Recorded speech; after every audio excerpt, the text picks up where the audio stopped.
55세 퇴직금도 없이 퇴사했습니다.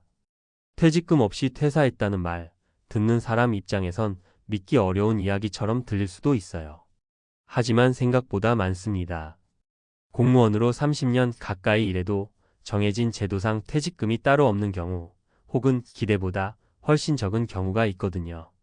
55세에 명예퇴직을 하거나 자발적으로 퇴사하면서 퇴직금을 기대하지 못한 채 새로운 삶에 내던져지는 순간, 그때부터가 진짜 생존의 시작입니다.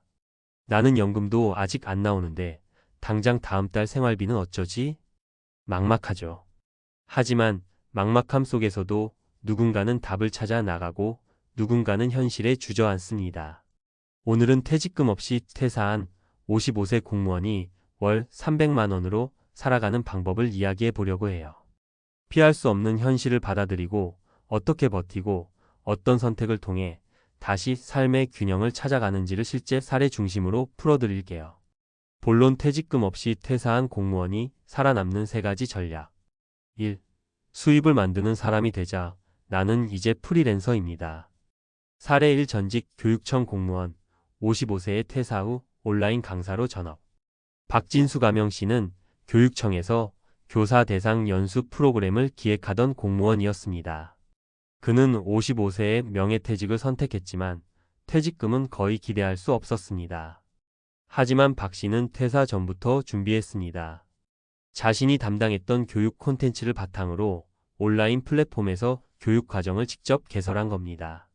처음엔 수강생이 몇 명 되지 않았지만 관련 블로그와 유튜브 채널을 꾸준히 운영하면서 점차 구독자와 수강생이 늘었어요.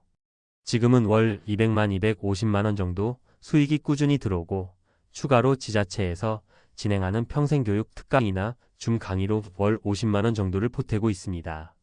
박 씨는 말합니다. 처음엔 자격지심도 있었어요. 퇴직했는데 직업이 강사라니. 그런데 한 달만 지나니까 그런 생각이 사라지더라고요. 결국 중요한 건 살아남는 법을 아는 거였어요. 2. 주거비부터 손대자 아파트 팔고 월세로 이사 갔습니다. 사례 28년간 근무한 구청 공무원, 전세금으로 이자 수익 만들기.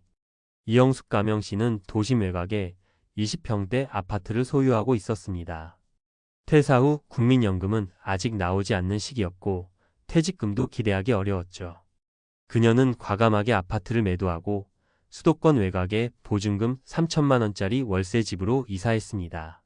그 아파트 매매금으로 약 3억이 생겼고 이 중 2억 5천만 원을 안정적인 채권형 상품과 배당형 주식 ETF에 투자해 월 약 100만 원의 수익을 만들었습니다. 생활비의 나머지 200만 원은 지인 소개로 시작한 도서관 사서 아르바이트와 소규모 영어 과외로 충당 중입니다. 주변에선 왜 집을 파냐고 말렸지만 난 안정적인 현금 흐름이 더 중요했어요. 월세가 무섭긴 하지만 수입이 없다는 공포보다 훨씬 덜하더라고요. 3. 소비를 줄이는 게 아니라 구조를 바꾸는 삶. 사례 3. 전직 지방직 공무원, 주 3일만 일하며 사는 법. 김정환 가명씨는 시청의 기획팀에서 일하다 퇴사했습니다. 퇴직 당시 나이는 55세. 그는 퇴사 후 한동안 마트 배송 아르바이트를 하다가 지금은 전문 행정서식 작성 대행 프리랜서를 겸한 시간제 도서관 직원으로 일하고 있어요. 여기서 중요한 건 소비 구조를 완전히 바꿨다는 점입니다. 자차 처분 대중교통 활용.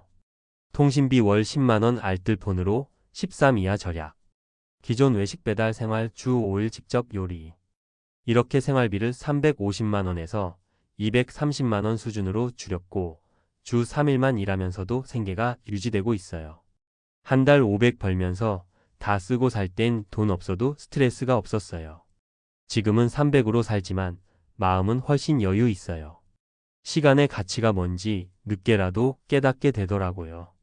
결론 은퇴는 끝이 아닌 전환이라는 말, 이제야 이해됩니다. 퇴직금이 없다는 건 분명 큰 리스크입니다. 하지만 퇴직금이 없어도 삶을 설계할 수 있는 능력이 있다면 버틸 수 있고 나아가 새로운 인생을 만들 수도 있어요. 55세는 늦은 나이가 아닙니다. 다만 안정된 시스템에서 나오면 아무리 공무원이라도 모두 초보자가 되는 거죠.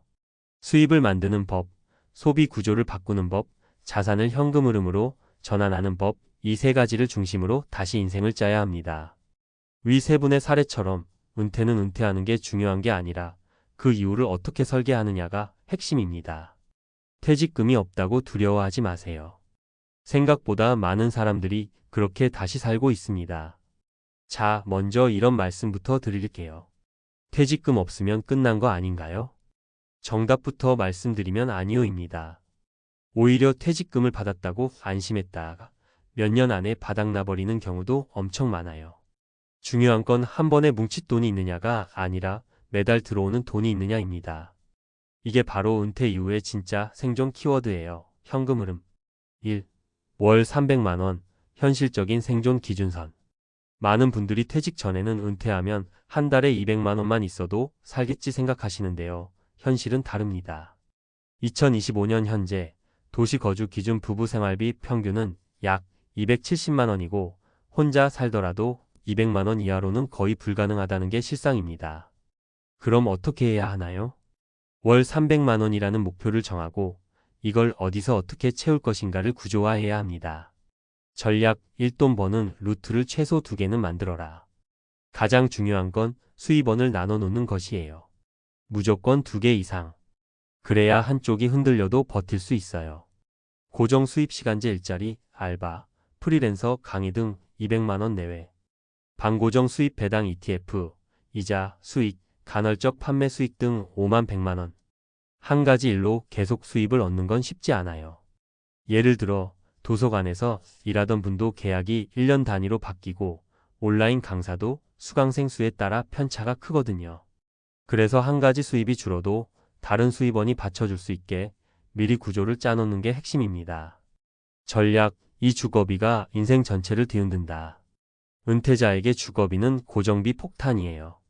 특히 집을 갖고 계신 분들 중 이런 고민 많죠? 지금 집 팔고 전세나 월세로 이사 가야 할까요? 그래도 내 집은 있어야 하지 않나요? 물론 마음은 이해돼요. 그런데 현실적인 판단이 필요합니다. 집을 유지하느라 자산은 있는데 현금이 없는 상태에 결국 매달 카드 돌려막기, 적금 해약으로 이어지는 패턴. 이런 상황이면 집이 오히려 독이 됩니다. 요즘은 은퇴 후 다운사이징 작은 집으로 이사과 리밸런싱 남은 자산을 수익형 자산으로 전환을 선택하는 분들이 늘고 있어요. 서울 아파트 팔고 수도권 빌라 월세로 가신 분이 오히려 현금이 생겨서 심리적으로 훨씬 안정적이었다는 사례도 많아요. 전략 3. 소비를 줄이는 게 아니라 고정 지출 구조 자체를 바꿔라. 자, 여기서 중요한 포인트 나옵니다. 은퇴 후에 허리띠 졸라 매자고 마음 먹는 건 좋은데 그걸 무조건 참는 방식으로 가면 금방 무너져요. 오히려 구조 자체를 바꾸는 방식이 더 오래갑니다.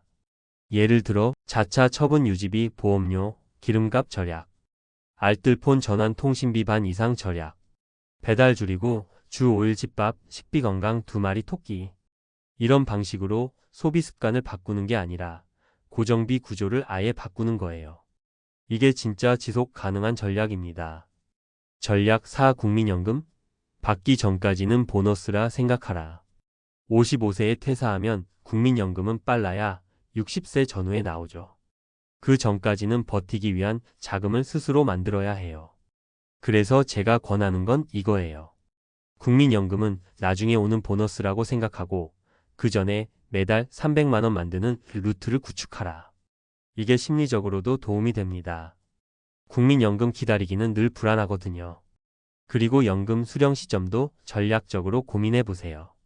65세부터 수령하면 금액이 더 커지고 그 전까지는 일을 줄이면서 연착륙하는 식으로 가는 것도 방법이에요.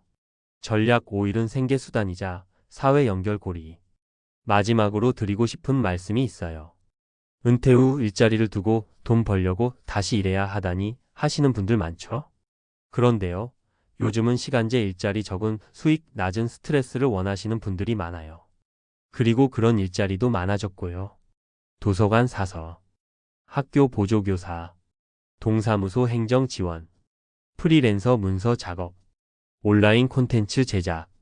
이런 일들은 생계도 되지만 사람도 만나고 하루 루틴도 생겨요. 이게 정신 건강에 엄청나게 중요합니다. 혼자 집에 있으면 우울증, 무기력감, 체중 증가, 건강 악화가 순식간에 오거든요.